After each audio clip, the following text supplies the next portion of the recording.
Haagen-Dazs ice cream, okay? No one's gonna admit it, but everybody was watching it. I love that you ran the ads promoting how bad you needed dancers, and they eventually showed up. That's beautiful. Bill, you started off, we got to having conversations, I grew up watching you. I didn't really realize that you worked in another position, and then I kind of found some similarities. It seemed that much you could start in any position and work your way up and almost be on camera. Describe that ecosystem. It must have had a morale around the environment where it felt like no matter what you could do, you would have a shot at being a DJ or vice president of the network eventually. Thank you. Great question, Sean. But before we answer it, I think it's just important to recognize, and this is not pandering, thank you, Sean, for your hard work and diligence. Putting this thing together. I'm the producer. I can't imagine how many hours you sat in an edit bay looking at our mugs. First time I've been around people in a long time. So. On end. So thank you so much for all your hard work, and I know Erica was right there as well, so we do appreciate it. And this whole day is a weird experience. It's like a high school reunion where you actually want to see people again. Because I'm running into David Kynes today, Terry, his wife. I just saw Jody Stansfield. Craig Halkett's supposed to be here somewhere. Just so many people that we love and work with every day, but we never had a chance to tell each other we love you or I love you. So thank you so much, guys, for being such a huge part of my life. And I used to watch much when I was a kid, so to actually work there one day was a dream come true, and it changed my life. I think everyone can say the same thing. But as far as having a background job, I guess, before stepping into the on-air position, if you ask 10 VJs how they got their job, you're going to get 10 different reasons. You're going to get 10 different reasons why they wanted to be on air. I sort of fell into the on-air thing because I was taking care of the country show, which was produced by Sherry Greengrass. One of my dearest friends to this day. I love Sherry, I love you, Rob. I was a big country fan at the time and was helping with that show. Denise Donlin was the host. She went away on mat leave. Thank you, Murray, for getting Denise pregnant.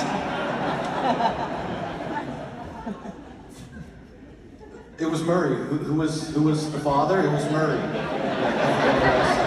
I think it was Murray, Denise, wasn't it? It was Murray. Duncan was the child. And she went away on mat leave and basically asked me if I could take care of the show while she was gone as this working editor. And I watched, I remember looking back at the first few of those Outlaws and Heroes shows. Who the hell kept me on the air?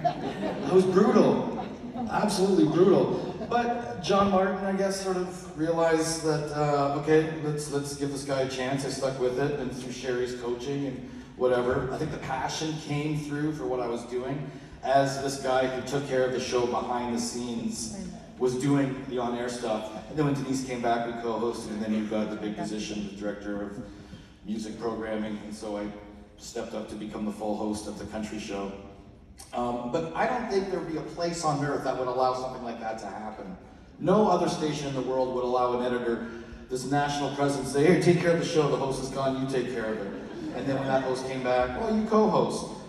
Oh, we're going to give you the actual VJ flow shift now.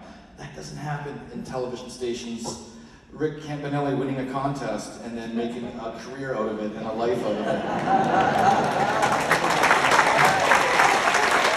So God bless the creativity between Moses and which later, obviously John Martin is no longer with us, God bless John. And Denise Donlin, and these people that came before us, and Christopher Ward, I wish was here, Steve Anthony for being such a huge inspiration for me to show that you can have music journalism and be funny at the same time. Half my jokes I've ripped off from Steve over the years, I think he knows that.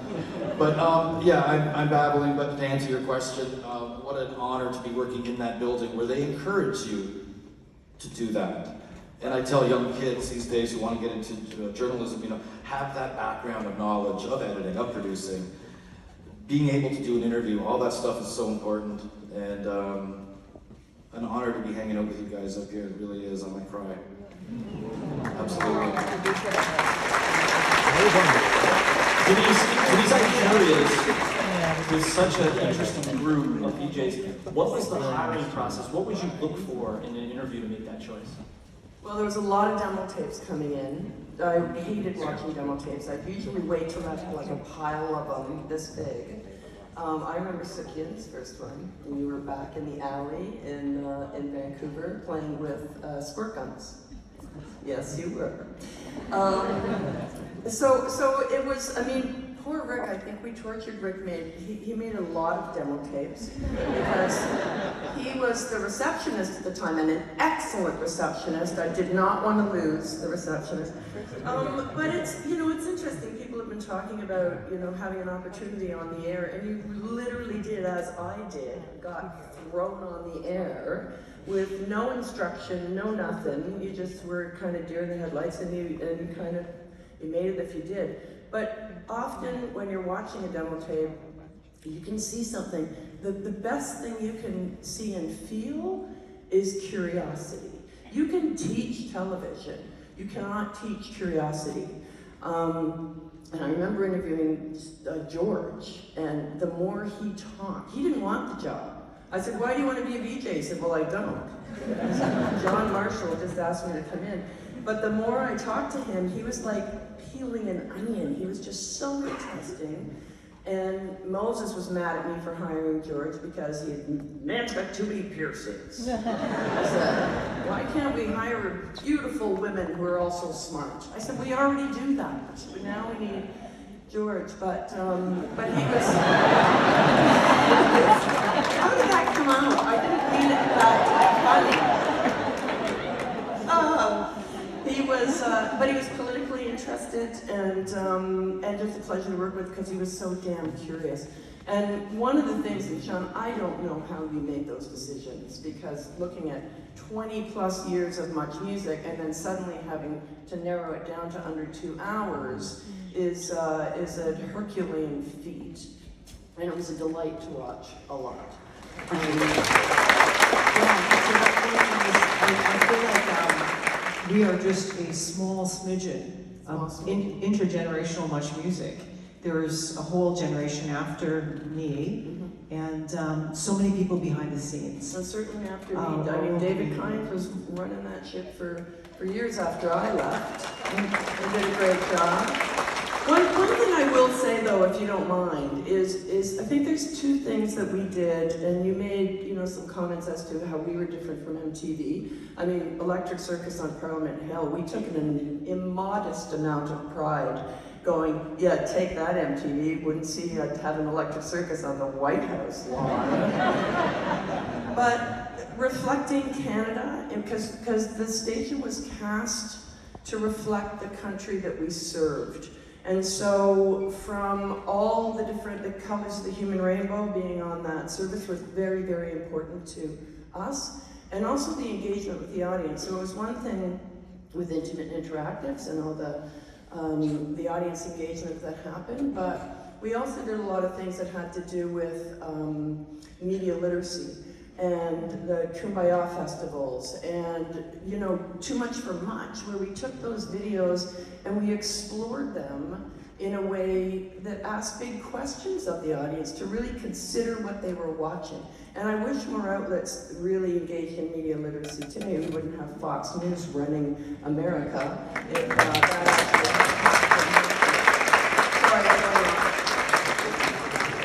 happened. Sorry, Rick, I found your journey at art, receptionist with Erica, maybe not the most comfortable at first, but your first ever interview with Corey Hart, you asked him what his favorite song lyric was, and then you followed that one up with another hard-hitting question about his favorite album was. But then I watch you, and you go with the biggest pop stars in the world, and you're getting so comfortable. Talk to me about that growth. Let's get this straight. I was about to teach kids all about physical education and how to kick a soccer ball and how to throw a basketball through a hoop. And then, thank you, Denise. I'll forever be. I tried out, and then Denise and the rest of the crew put me on air, and I was terrible, as we all kind of can relate to that story for a long time.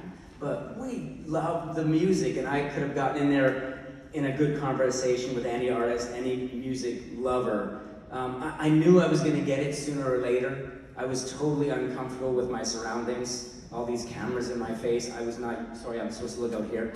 I was not used to that at all, but you get used to it over time and you build up this confidence level and you build up this comfort level. And it was from Denise and the rest that said, and I have to go back to that interview with that indie band from Saskatoon, Bluebeard. That was terrible, and she let me know it, and that just puts this fire under you to want to do better the next time. And I continued to try to do better each and every time. I was so nervous for the first 2 years on live. I really was. I thought the boy band craze was going to last 3 months. Like, NSYNC's coming out with a new song that we're gonna hear next week. They're still at the Backstreet Boys were touring the world. What I thought I knew stuff, but you learn stuff as you go. And thank you for letting me stay all those years, even after you left. Didn't you also ask Alanis Morissette what her favorite cookie was during the MMVAs? I may have done that. Yeah. It's hard-hitting journalism. I love it. Again, I'm a phys ed grad. Any amateur journalists in the crowd want to ask any questions? There's a microphone on the left and there's a microphone on the right. While we're waiting for some sort of lineup or question, why don't we cut to I'm hearing Speaker's Corner. We took a question on the road, I guess. So video 1, roll it. Listen carefully.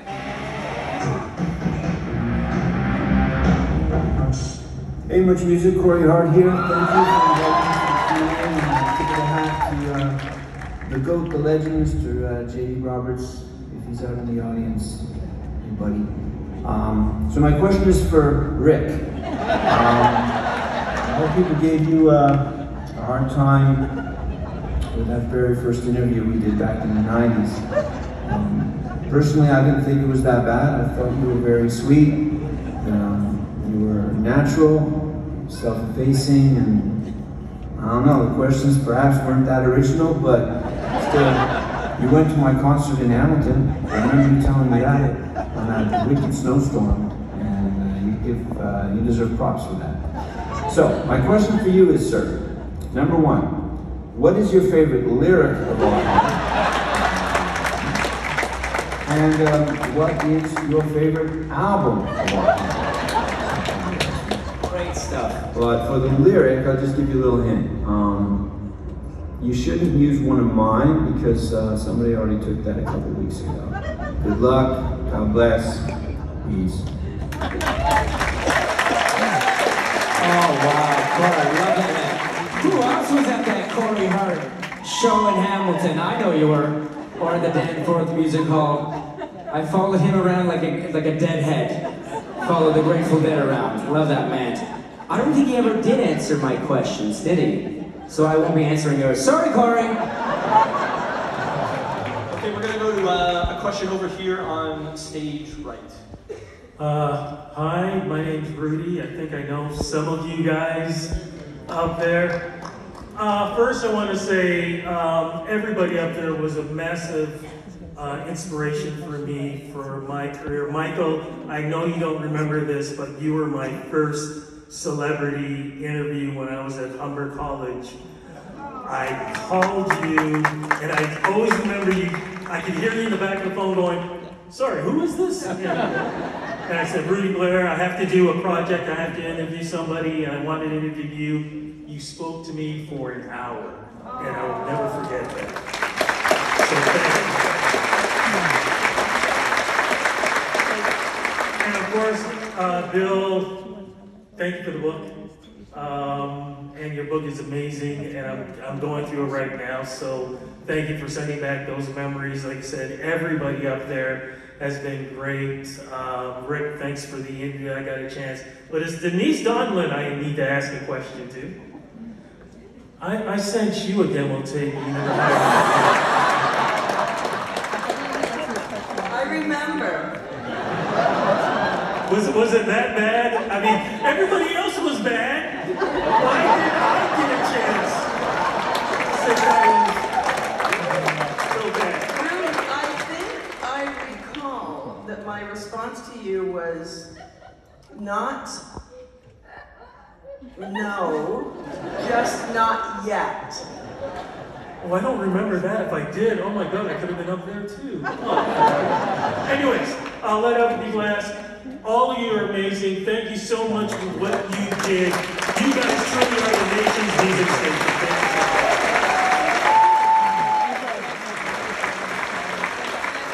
I feel like he was about to audition there almost. This gentleman right here.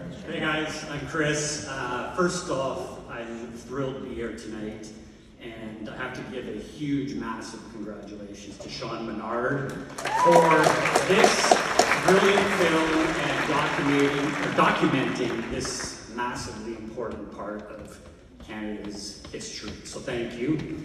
And I was a 13-year-old growing up in North Bay, Ontario, with a pop AM station and a country station. And much music opened up the world to me.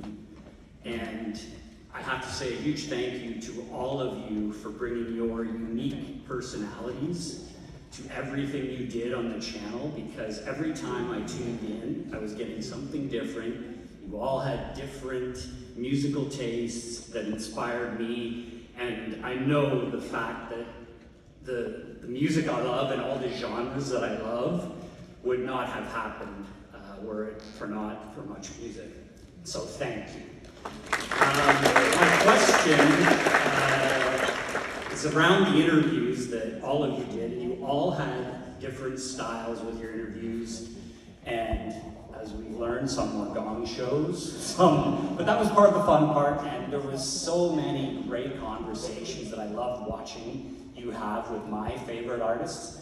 I was a massive, still am, hard rock metal guy, so the Power Hour was my jam, and I always admired how much music had such powerful women hosting the Power Hour at a time when hard rock, very male-dominated, right? A lot of misogyny and the rest of it. So props to Erica, Teresa Roncon, Lori Brown, all the great hosts. Mike Williams as well, you host the Power a bunch. One of my favorite interviews was you interviewing Joe Elliott and Rick Allen from Def Leppard.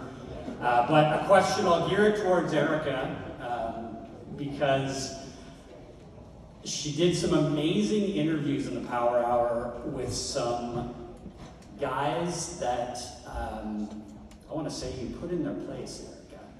And one of the best interviews you ever did was with Blackie Lawless from Wasp. And I encourage anybody to go watch that on YouTube, because it's like I don't know, it was like you were tutoring. It was a course in how to interview a rock metal guy at that time. So I wanted to ask you, with all the interviews you did, and being a host in the Power Hour, did you approach, or what was your approach that you took that was maybe different from interviewing some of the other genres, and then you'd have to jump into interviewing some of those guys in the male-dominated hard rock? I hated that music so much. I know you said that. And I hated Wasp with a passion and everything it stood for.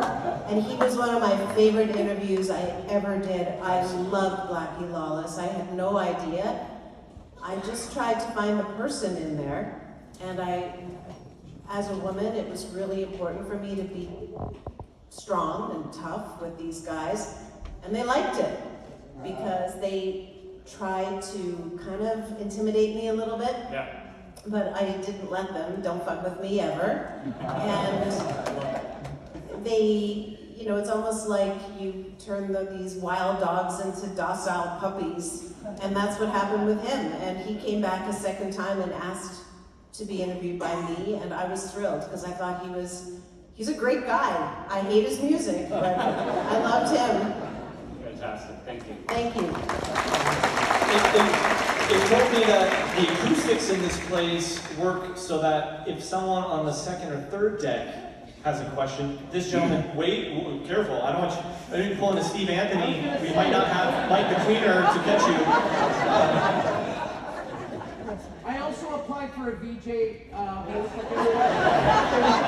I'll keep it short. I think we touched on it at the end with the advent of YouTube, but like we went back to vinyl, do you think there's a space now to have this kind of curation, right? Like outside of the TikToks, outside of the readily available.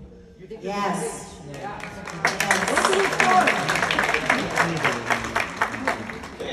I'm being told that we have another speaker's corner on the road twice tonight. Let's roll that one. I think you could be a VJ, Sean. I'm absolutely. I'm auditioning right now, Denise. I We'll talk can about tell. Got to go. That's the tour. That's good that that's there. We are going to other cities. But the one we're looking for is called Video 2.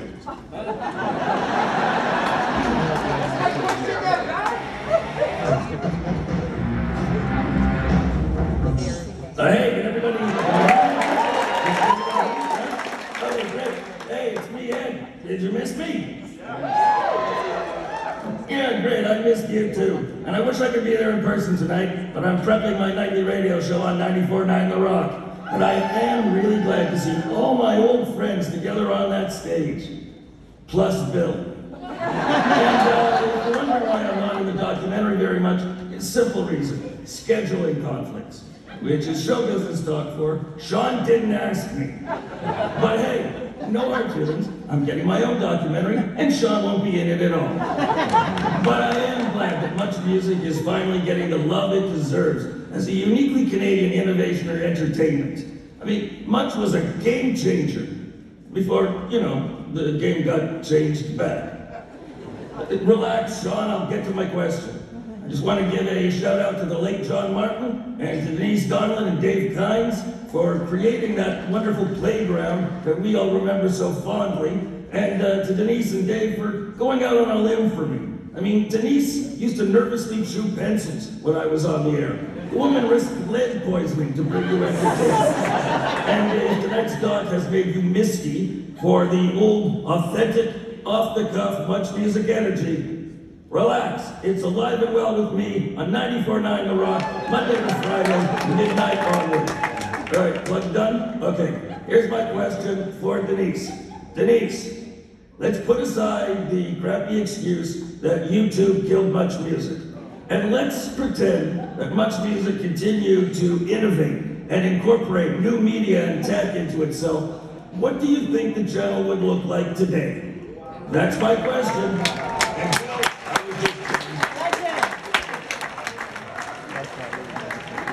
So it's hard to pick a question, but I think it was, if Much Music continued to innovate, what do we think it would look like today? Well, that's a big question. I think it would strive to be relevant and, celebrate the music and nurture new and more emerging artists, particularly Canadians. We took as an enormous pride in our Canadian artists. But to have a healthy dialogue with the audience and continue that, and that whole relevancy piece where, standing up for the audience for things they believed in. If we were today on the air, we would be doing transphobia. We would be doing LGBTQ2S rights, I think, because suddenly they're back where we would be advocating for more youth in politics and youth issues like we used to do. It would be really... There are a lot of really intense situations happening in the world. Intense situations. I think you would... To bring the country together. I from think we coast could to be coast. very useful. And I would hope that we would be very useful. I think a lot of the spirit too is online. There's a freewheeling style on social media. People are just like going in there and like filming themselves. There's a lot of liberty there. I feel like one of the people that you should do a whole documentary on is Moses Neimer. Moses is like such a huge part of this whole ship, and he's kind of like the person who just like was like, let's break it out. Let's break the fourth wall and let's challenge a lot of conventions and play. And so I think that's a huge part of the spirit of Much Music. I want to tell everybody a story about the genius of Moses Neimer. I think it's worth a few moments talking about him. I just want to tell you something that happened in 1994. Okay? Moses called me up to his office and he said, I want to talk to you about a show, a new show. And I said, okay, I'm doing 5 shows at the same time, and 4 of them are live. So, I don't think I have much bandwidth, like they say, for another show. And he said, no, this one's gonna be different. Because this is one that's not gonna happen at the station. And I went, okay, like, what are you talking about?